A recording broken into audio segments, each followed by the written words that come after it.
네, 안녕하세요. 마케팅의 본질을 이야기하는 곽 팀장입니다. 지난 영상에서는 자사몰을 왜 운영해야 할까, 자사몰의 중요성을 살펴봤고요.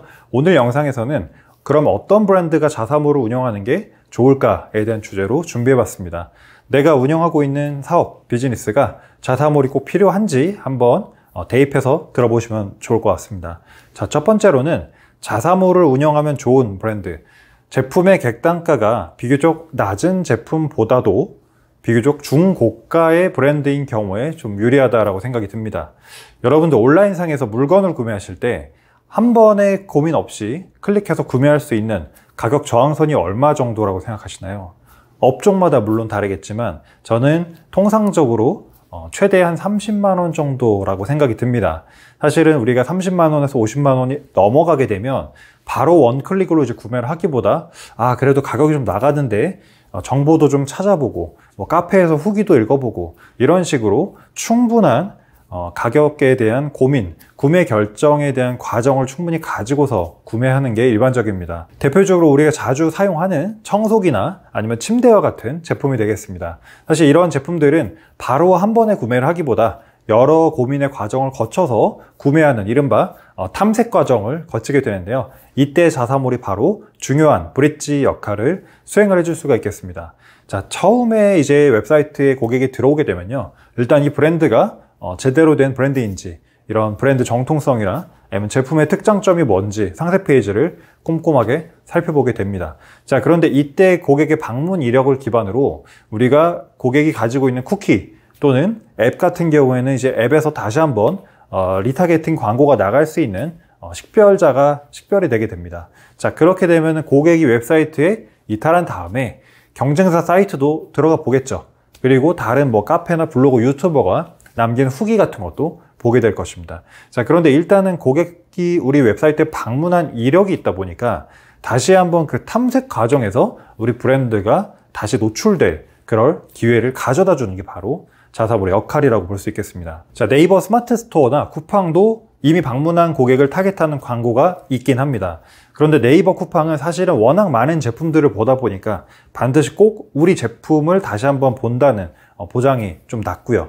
그리고 우리 자사몰을 리타겟하는 경우에는 이미 방문한 이력을 토대로 고객이 자주 사용하는 인스타그램 혹은 구글과 같은 네트워크 지면, 그리고 기타 다양한 방문자를 대상으로 하는 광고를 내보낼 수 있다 보니까 고객의 긴 구매 여정에서 우리 브랜드를 다시 한번 상기하고 그냥 아까 봤었던데 여기서 살까? 라고 한번 이제 질문을 던져주는 역할을 충분히 수행할 수 있다라고 생각이 됩니다. 자, 두 번째로는 판매하는 품목이 적은 경우보다는 많은 경우가 유리할 것 같습니다.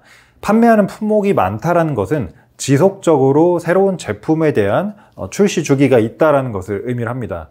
우리가 사업을 하다 보면은 어떤 분은 하나의 제품을 가지고 몇 년 동안 비즈니스를 하는 경우도 있고요. 아니면 다양한 다품목을 가지고서 비즈니스를 하는 경우도 있습니다. 자, 그런데 기본적으로 일단 품목이 적은 것보다 많다라는 것은 다른 브랜드보다 고객과의 접촉할 그 접점이 더 많다라는 것을 의미하기도 하고요. 고객이 다시 돌아왔을 때 구매해야 될 제품이라든지 대상이 더 기회 요인이 있다라는 것의 의미도 되겠습니다. 우리가 쿠팡이나 컬리 같은 데서 한번 날 잡고 나서 이제 제품을 구매를 하는 이유도 사실 가격도 저렴하지만 일단은 제품군이 많아서 선택지가 많기 때문인 것입니다. 따라서 제품이 많다라는 것은 일단은 우리가 다시 한번 고객한테 돌아가게 만드는 CRM 마케팅을 진행을 할 때도 같은 제품을 또 사주세요, 또 사주세요 라고 이야기하는 게 아니라 이번에 이 제품은 어떠세요?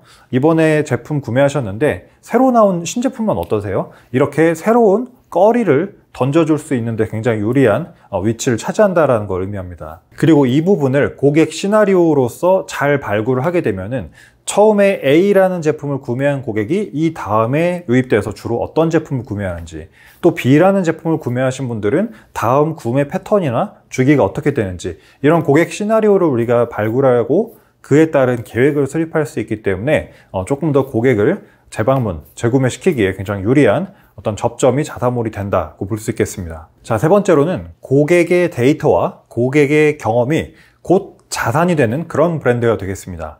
우리가 아까 로봇 청소기나 침대 같은 경우에도 알아봤지만 사실 객단가가 높은 제품군의 경우에는 한 번 구매한 고객이 최소 2, 3년 혹은 그 이상도 돌아오지 않을 가능성도 충분히 있습니다. 왜냐하면 수명 주기가 길다 보니까 일단 고객들의 재구매 주기나 재구매율이 그렇게 높지 않은 편이고요. 따라서 고객의 데이터로 우리가 인사이트를 쌓아가는데도 굉장한 시간이 소요되게 됩니다. 자, 그런데 반대로 제가 만약에 식품 브랜드 마케터라고 해보겠습니다. 우리 회사에서는 정기 구독형 배송 상품을 운영을 하고 있습니다. 이제 일정 주기에 맞춰서 배송이 되는 거죠.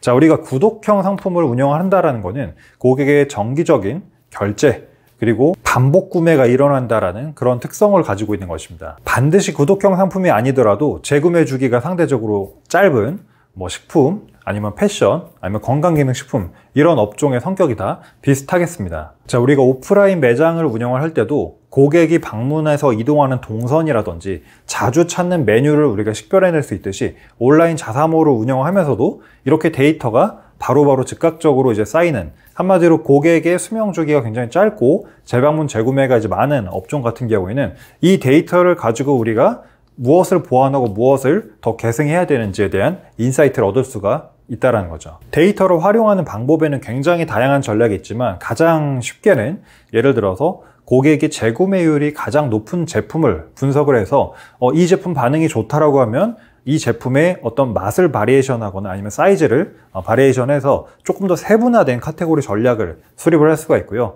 아니면 정말 반응이 안 좋은, 한 번 구매하고 재구매가 절대로 없는 제품이 있다라고 하면은 물론 이제 그 제품을 폐기할 수도 있지만 제품을 구매하신 고객한테 직접 컨택을 해가지고 이게 혹시 맛 때문에, 품질 때문에 그런지 아니면 가격 때문에 그런지 어떤 불만족한 요인이 있는지를 찾아서 그 부분을 또 개선을 빠르게 할 수 있다는 장점이 있겠습니다. 그런데 이제 이런 제품군의 어떤 특징이 또 하나 있는데요. 바로 가격이라든지 기획 구성에 따라서 고객이 얼마든지 타 플랫폼으로 넘어갈 확률이 굉장히 높은 브랜드라는 겁니다. 예를 들어 제가 김치를 파는데 사실 고객이 브랜드별로 그 김치 맛의 차이를 다 구별하지 못하기 때문에 사실 이러한 속성의 브랜드의 경우에는 고객의 이탈도 금방 이루어질 수 있다는 약점을 가지고 있습니다.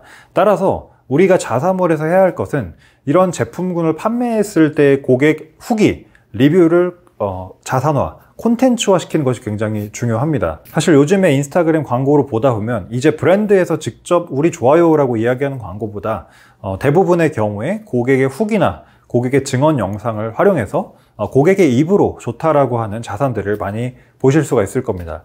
단순히 자사몰에 리뷰 몇 개 쌓였나 이 개념이 아니라 리뷰를 콘텐츠화한다는 것은 자사몰의 특정 메뉴나 특정 섹션을 할애해서 그 공간에 조금 더 깊이 있는 콘텐츠를 넣어준다는 것을 의미합니다. 제가 아는 브랜드 중에 프라이팬을 판매하는 보호글이라는 브랜드가 있습니다. 그 브랜드 홈페이지 한번 들어가 보시면요.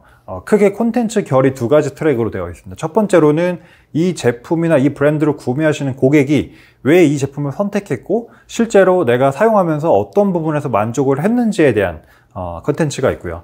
또 하나는 이 제품을 만드는 오랜 숙련된 장인들이 어떤 사람들이고 어떤 마음가짐으로 이 제품을 만들어내고 있는지에 대한 이런 브랜드에 대한 이야기가 있습니다. 이 제품을 구매하는 입장과 판매하는 입장에 각각의 이야기가 있다라 보니까 사실은 일반적으로 제품만 판매하는 자사몰보다는 굉장히 콘텐츠적으로 더 풍성해 보일 수 있고요. 또 브랜드적으로 조금 더 신뢰가 가는 것도 사실입니다. 사실 우리가 자사몰이나 이런 그 이커머스 페이지를 만들 때 주로 신경 쓰는 게 사실 상세 페이지가 첫 번째일 겁니다.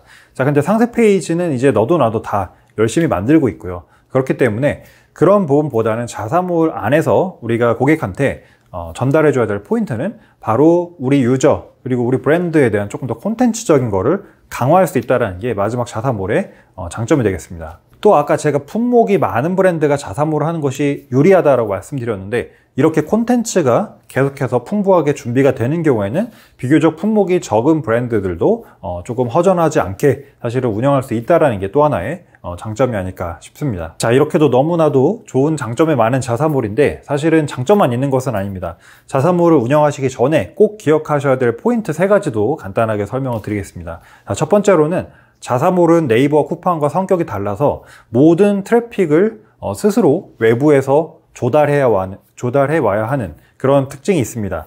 대표적으로 우리가 광고가 있겠고요. 아니면 블로거나 인플루언서한테 협찬을 한다든지, 아니면 카페에서 체험단을 운영한다든지, 다양한 마케팅 활동을 통해서 자사몰로 유입을 불어 넣어줘야 되기 때문에 지속적인 마케팅 활동이 필요하다는 점 첫 번째로 기억을 해주시면 좋을 것 같고요. 자, 두 번째로는 자사몰 운영 관리에 대한 리소스입니다. 자사몰은 단순히 만들어 놓는다고 해서 끝나는 것이 아니죠. 우리가 시즌별로 프로모션도 해야 될 것이고요. 뭐 기획전 같은 거, 그리고 고객한테 어떤 문의나 컴플레인이 오면 CS도 진행을 해줘야 됩니다. 한마디로 고객과의 접점 채널이 하나 더 생기는 거다 보니까 이에 대한 운영관리 리소스, 아무리 AI가 대응을 한다고 하더라도 인적 자원이 상당 부분 필요하겠습니다. 세 번째로는 그러한 의미에서 자사몰은 즉각적인 수익을 위한 채널이라기보다는 지속적인 투자가 필요한 채널이긴 합니다. 사실 어느 정도 우리가 마케팅으로 나오는 비용이나 이런 인건비나 이런 것들을 감당을 하려면은 지속 가능한 수익 부분이 있을 때 자사몰을 하는 것이 좋겠죠. 무조건 처음부터 자사몰부터 만들어야지, 사실 이런 느낌보다는 우리가 쿠팡이나 네이버 같은 곳에서 어떤 잉여 이익이, 매출 순이익이 나오고 있을 때 그런 부분을 조금 더 투자를 해서 자사몰 육성에 중장기적으로 투자를 한다는 그런 개념으로 봐주시면 좋을 것 같습니다. 네, 그래서 오늘은 자사몰을 누가 운영하는 것이, 어떤 브랜드가 운영하는 것이 더 좋을까라는 주제로 다뤄봤고요. 저는 다음 영상에서 자사몰을 그러면 어떻게 운영해야 더 똑똑하게 운영할 수 있을까라는 주제로 돌아오도록 하겠습니다. 오늘 영상은 여기서 마치도록 하겠습니다. 여러분 고맙습니다.